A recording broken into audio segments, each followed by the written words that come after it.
పోలీసులు కూడా అదే అనుకుని ఉంటారు. అయినా మిమ్మల్ని జైల్లో రిమైండ్ పెట్టినప్పుడు ఆర్డర్స్ ఇచ్చింది మ్యాజిస్ట్రేట్ మీద మీరు కంప్లైంట్ ఇచ్చుకోండి. రెండోది మీ ఇంటి పైన ధ్వంసం, దానిపైన కంప్లైంట్లు ఇచ్చారు. ఇప్పుడు ఈ 12 గంటల నిరాహార దీక్షతో ఏం చేసేద్దాం అని. దీంట్లో జగన్మోహన్ రెడ్డి ఎందుకు వస్తున్నాడు, రాజశేఖర రెడ్డి ఎందుకు వస్తున్నాడు? జస్ట్ అంబటి రాంబాబు ఉంటాడు అంతే కదా దీంట్లో. సో అరాకొర రీజన్స్ పుచ్చుకుని ఇంటర్మీడియట్ ఫాస్టింగ్ పేరుతో కూర్చుని ఈ రోజు ఒక పెద్ద తిలకం దిద్దుకుని రాష్ట్రాన్ని ముందుకు తీసుకెళ్తా. It is your personal issue, state issue కానే కాదు ఇది.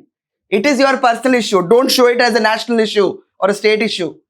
Your personal issue, your sitting and doing a hunger strike. దీని గురించి పెద్దగా పట్టించుకోవాల్సిన అవసరం లేదు. దీని గురించి రాష్ట్రంలో ఎవరు స్పందించాల్సిన అవసరం లేదు. ఈ 12 గంటలు ప్రభుత్వం కూడా పట్టించుకోదు. ఏమంటే చూసే మీ అందరికీ స్పీచ్ ఎక్కువ విన్నా కూడా పెద్దగా ఎక్కదు. మీ అందరి దృష్టిలో ఈ 12 గంటల స్ట్రైక్కి ప్రభుత్వాలు దిగొచ్చేసి న్యాయ వ్యవస్థ కదిలొచ్చేసి రాంబాబు దీక్ష చేపట్టాడు కాబట్టి 12 గంటల్లోకి తీసుకెళ్ళిపోయి అరెస్ట్ చేసేసి తర్వాత 12 గంటలకి నిమ్మకాయ రసం తాగేసి ఇంటికి వెళ్ళిపోయి భోజనం చేసి పడుకునే అంబటికి ఇంత సీన్లు జరుగుతాయా? చెప్పండి మీ ఒపీనియన్స్ ఏంటో కామెంట్లో.